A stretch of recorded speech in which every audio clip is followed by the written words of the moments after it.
You are walking down the street. Look to your left. Look to your right. You see brand new cars, expensive clothes, crowded restaurants, and people traveling to Europe for the summer. It looks like the economy is booming. It looks like the American dream is alive and well. But I am here to tell you that what you are seeing is a mirage. It is a hallucination fueled by the most dangerous drug in the financial world, cheap debt. And the withdrawal symptoms are about to hit. We are standing on the edge of a cliff that most people don't even know exists. While the news talks about the stock market hitting all-time highs, the real economy, the one you and I live in, is rotting from the inside out. We are facing a consumer debt crisis that makes 2008 look like a warm-up act. The American consumer is tapped out, maxed out, and about to check out. And when they do, the entire house of cards comes crashing down. Today, we are exposing the truth that the mainstream media is terrified to report.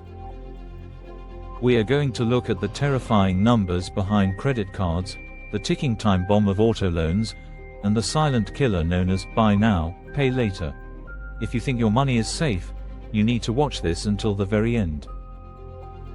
Because the collapse isn't coming next year. It's starting right now.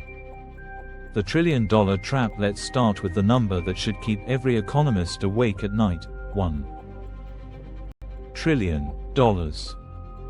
That is the amount of credit card debt Americans are currently carrying. For the first time in history, we have crossed the trillion-dollar threshold. But here is why this time is different. In the past, when debt went up, it was usually because people were confident. They were buying things because they expected to earn more money later. Today, people aren't using credit cards to buy luxury vacations or big-screen TVs. They are using them to buy groceries. They are using Visa and MasterCard to put gas in the car and pay the electric bill. This is what we call survival spending, and the worst part: the interest rates. A few years ago, carrying a balance was manageable. Today, with the Federal Reserve's rate hikes, the average credit card interest rate has skyrocketed to over 22%. Some of you are paying 30% on your balances. That isn't finance, that is shark lending. When you combine record high debt with record high interest rates, you get a math problem that has no solution.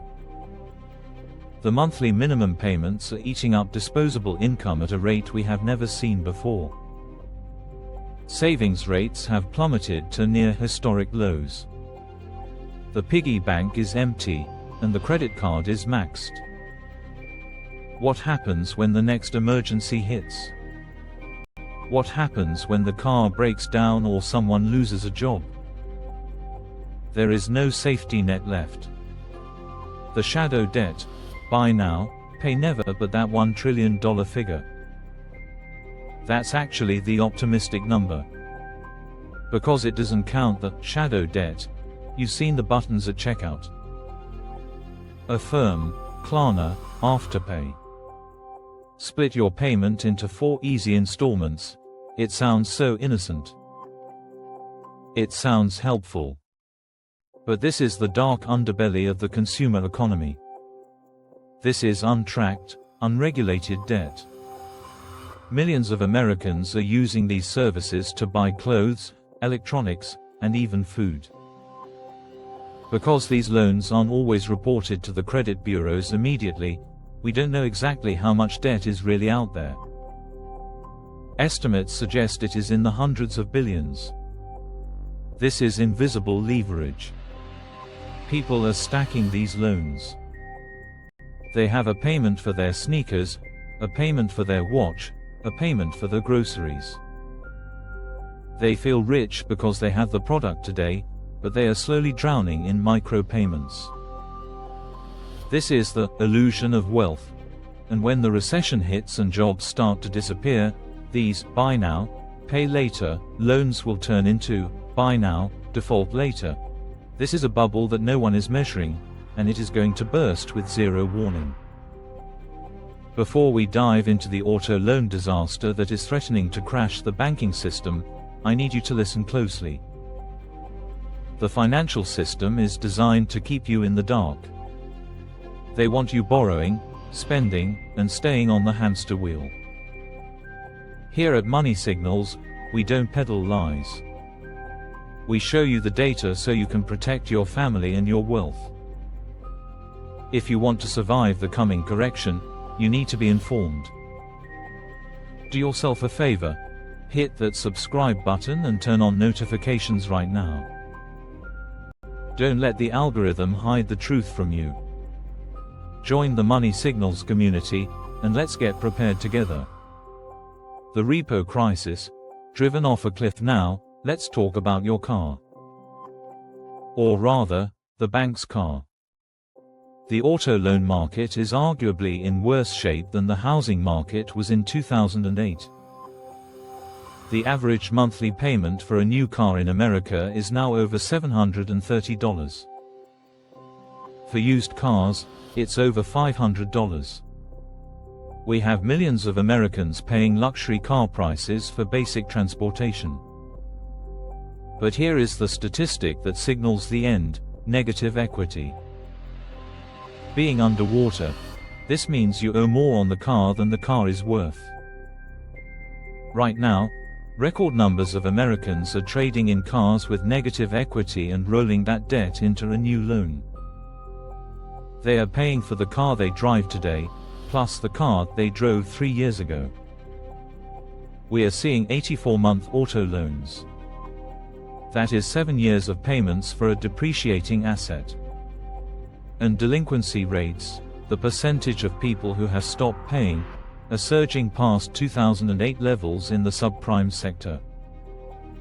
Repo men are working overtime. But there is a problem. When the bank repossesses a car, they have to sell it at auction. But the market is flooded. Prices are dropping. The banks are taking massive losses on every repossessed vehicle. This is creating a liquidity crunch for auto lenders. When the auto market freezes, the manufacturing sector freezes. When manufacturing freezes, layoffs begin. Do you see the domino effect? It starts with a missed car payment, and it ends with a headline about mass unemployment. The delinquency wave: we are told the job market is strong. We are told unemployment is low. If that is true, then why are credit card and auto loan delinquencies rising at the fastest pace in a decade? Historically, delinquencies rise after unemployment goes up. People lose their jobs, then they stop paying their bills. That makes sense. But right now, we are seeing the opposite.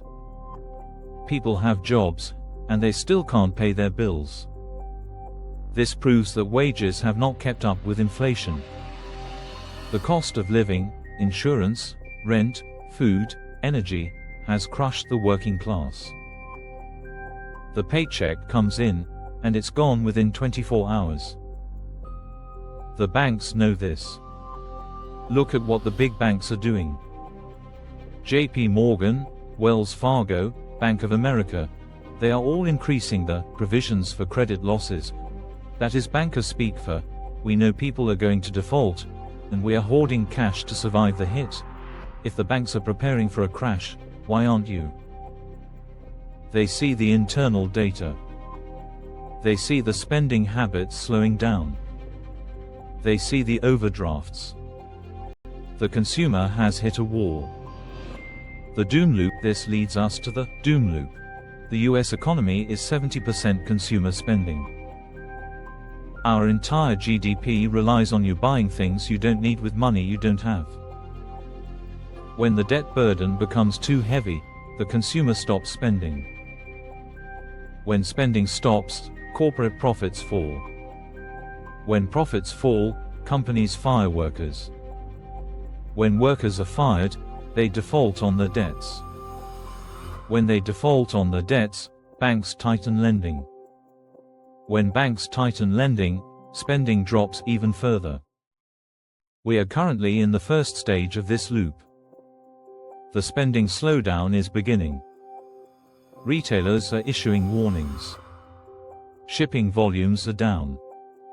Cardboard box demand is down. The signals are flashing red, but the stock market is too blinded by the AI hype to notice. The illusion of choice. You might be thinking, I'll just file for bankruptcy and start over, but the system has changed. Bankruptcy laws are stricter. And even if you wipe the slate clean, the cost of living remains. You will emerge into an economy where rent is unaffordable and interest rates remain high for years. The middle class is being systematically eliminated. We are moving toward a bifurcated economy, the ultra-rich who own the assets, and the permanent debtor class who rents everything. The debt crisis isn't just a financial cycle, it is a transfer of wealth. Every dollar of interest you pay is a transfer of wealth from your labor to the bank's balance sheet. Conclusion: escape the system. So, is it hopeless? No, but the window of opportunity is closing fast. The soft landing they promised is a lie. You cannot print trillions of dollars, shut down the economy, hike rates at record speed, and expect everything to be fine. The bill has come due. The collapse of the consumer isn't a possibility, it is a mathematical certainty. The only variable left is when the dam finally breaks. You need to look at your finances today with brutal honesty. If you have high interest debt, you are in a burning building. You need to get out. Cut expenses ruthlessly. Sell things you don't need. The era of easy money is over. The era of survival of the fittest has begun. Don't be the person holding the bag when the music stops. Thank you for watching. This is the reality the mainstream media won't touch. Now I want to hear from you. Look at the comments section below.